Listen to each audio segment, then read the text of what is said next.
topic natin, paano nyo malalaman kung may impeksyon yung sugat ninyo. Di ba lagi nating takot, nako, nag-i-impeksyon kaya o ano na kaya ang nangyayari sa aking sugat? Bibigyan ko kayo ng mga tips, ng mga clues para alam nyo kung mayroong masamang nangyayari dun sa inyong sugat. Gusto nyong malaman, syempre, kung normal yung paggaling ng inyong sugat o nag-i-impeksyon na pala. Ang mga types ng sugat ay merong ang normal nating balat ganito. So, walang break dun sa ating skin. Sabihin, buo.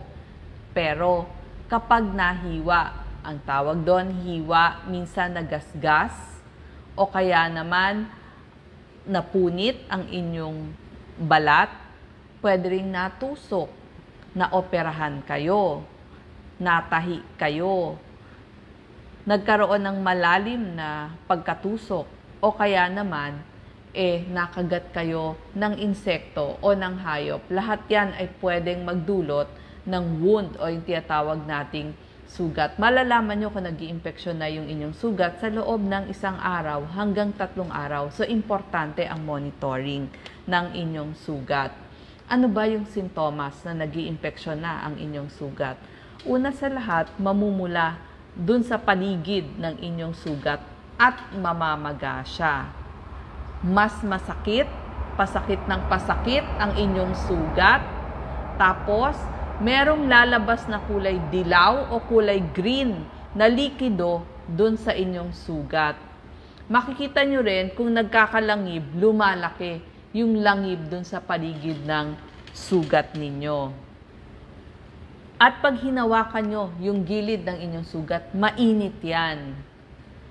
Pasakit ng pasakit, palaki ng palaki yung maga, at may maaamoy kayo na parang amoy nabubulok, parang amoy ammonia. So, may mabahong amoy na lalabas dun sa inyong sugat.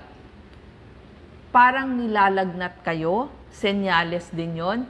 Lagnat, panginginig, pagsusuka, parang nahihilo, nausea, o kaya wala kayong lakas, lalo na sa ating mga seniors o yung mga diabetic, kasi risk factor yan ng pagkakaroon ng impeksyon ng inyong sugat.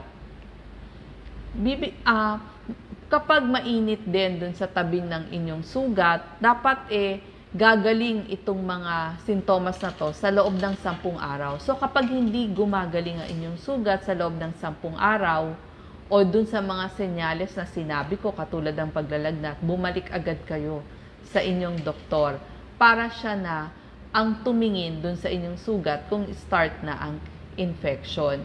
Pero meron kayong magagawa para ma-prevent ang pag-infeksyon ng inyong sugat. Kailangan lamang may presence of mind kayo, o ibig sabihin mabilis kayong mag-isip at magdesisyon kung dadalihin agad sa doktor. So, una sa lahat, kapag nasugatan kayo, tignan nyo anong klase bang wound. I-assess nyo agad, malalim ba o hindi. Step 2, bago nyo linisin yung sugat ninyo, maghugas kayo ng kamay. Gumamit ng sabon, tapos banlawan mabuti yung inyong kamay bago nyo hahawakan ang sugat ninyo or ang sugat ng iba. Kailangan yung soap and water, tapos tuyuin nyo yung inyong kamay. Yung nasugatan, ganun din. Kailangan yung maggagamot sa sugat nyo ay malinis ang kamay. Kung kayo ay nasa ospital, halimbawa inoperahan kayo, i-request nyo na magsuot ng sterile gloves, yung mga hahawak dun sa inyong sugat. Kasi ayaw natin ng mga maduduming kamay na pwedeng magdala ng germs o ng bacteria dun sa inyong sugat. So, importante ang kalinisan ng kamay nang maglalanggas ng inyong sugat. Number 2, yung inyong sugat, pwede nyo ring hugasan yung mga gilid. Huwag naman yung pinakasugat kasi pag nalagyan nyo ng soap, napakasakit. Pero sikapin nyo na malinis yung gilid ng sugat ninyo. At kung merong foreign particles doon o merong mga tumibo, baka kayang tanggalin nung flowing water. Tapos, siguraduhin na tinutuyo nyo rin yung sugat, lalo na yung mga gilid. Ano yung panlinis? Lahat ng panlinis na gagamitin ninyo dun sa inyong sugat, katulad ng mga tweezers, bago nyo gamitin sa isang may sugat, sabunin, banlawan, tuyuin, at pwedeng pahira ng alcohol. Kasi yung mga ginagamit na yon, meron ding mikrobyo yon. Tapos, ang gagawin nyo pa, kapag dumudugo ang isang sugat, pwede kayong maglagay ng pressure o diinan ninyo hanggang sa tumigil na ang pagdugo. Kung kailangang dalahin sa ospital, sa emergency room dahil napakalakas na ng pagdugo, gawin po ninyo. Pero habang tinatransport nyo yung pasyente, pwede nang diinan yon kapag dumudugo. Kuha lang kayo ng malinis na tela o gasa at itakip nyo dun sa diinan yung lugar ng pagdugo. Yung mga sugat ninyo, pwede nyong after dinalinis nyo na, no? Pwede nyong lagyan ng povidone iodine o yung mga antibacterial ointment. Ito ay para maiwasan ang pag-impeksyon pagdating ng araw. Pwedeng air dry ang inyong mga sugat, pero pwede din, kung naglalabas siya ng mga likido, pwede rin takpan ng gauze. Pero kapag soak na o basang-basa na yung gauze, ay pwedeng palitan sa loob ng maghapon. Ang sugat ninyo, nagkakaroon niya ng langib o scab. Huwag na huwag po ninyong tutuklapin ang mga scab kasi barrier yan para hindi pasukin ng bakterya. So, hayaan yung kusang matanggal ang mga scab or ang mga langib. At i-check po ang sugat araw-araw. Importante ang monitoring kasi hindi nyo malalaman kung kailan nag-i-start ang pag-iimpeksyon. Meron ding mga paraan para mabilis gumaling ang ating mga sugat. Ano yung gamutan? Kailangan, kapag malaki na ang hiwa, kailangan ipatahi sa doktor. Pero kung maliliit lang yung mga hiwa, pwede naman yung mga strips. Kapag nakagat o natusok kayo ng may kalawang, pumunta po sa emergency room or sa mga health center para magpaturok ng anti-tetanus shots. At kung nakagat kayo ng mga hayop, magpaturok din kayo ng anti-rabies vaccine. Ang mga pwedeng ilagay dun para maprotektahan ang inyong sugat, sabi ko nga pwedeng povidone iodine or pwedeng antibacterial ointment. At para mabilis gumaling ang inyong mga sugat, kumain kayo ng mga protina katulad ng mga itlog, isda at saka mga laman ng karne.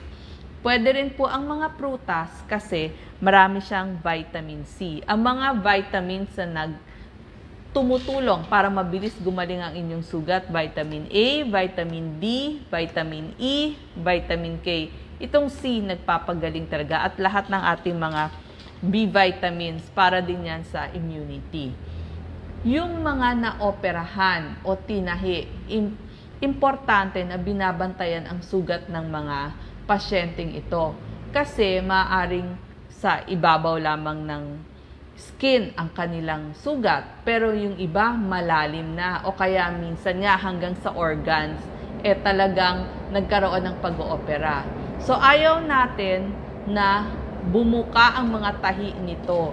Ito rin yung mga sintomas na binabantayan sa mga naoperahan o yung mga may tahi. Mainit dun sa lugar ng tahi, lumalaki ang pagkamaga, papula ng papula, at meron silang drainage. Makikita nyo, pag yung lumalabas doon, yellow doon sa drain, yellow or green, sabihin agad doon sa nurse at sa doktor, lalo na kung pasakit ng pasakit doon sa lugar ng opera. At maaring nahihirapan din silang umihi. So, yan yung mga sintomas na kailangan nating babantayan. Sabi nga ng mga nurse, kailangan everyday minomonitor yung ating mga sugat. At paalala lang, dun sa mga bumibisita sa mga pasyente, syempre may family member sila, bibisitahin ka, sikapin na huwag pahawakan sa mga bisita yung sugat kasi yung paghawak nila ay maaring magdulot ng impeksyon. At bago pumasok o bago tumabi sa pasyente ang ating mga bisita, lalo na kung naoperahan, kailangan po tayong maghugas ng kamay. Kasi ang mga bakterya ay pwede nating mailipat doon sa pasyente. So bago pumasok, dumalaw ang ating mga kamag-anak, paghugasin muna sila ng kamay. So sana po itong mga simpleng paalala lang nagkasugat, pero lahat tayo magkakasugat. Kaya gusto ko gumaling agad at wag magka-impeksyon ng inyong sugat. Maraming salamat po. Paano panlinis ng sugat? Soap and water lang ang unang panlinis ng sugat. Tapos lalagyan nyo po ng povidone iodine o kaya naman ng mga antibacterial ointment na nabibili over the counter sa inyong mga botika. Any soap? Mild soap lang po. Lahat po ng ginagamit natin sa ating katawan, yun po ang gagamitin natin panghugas doon sa ating sugat.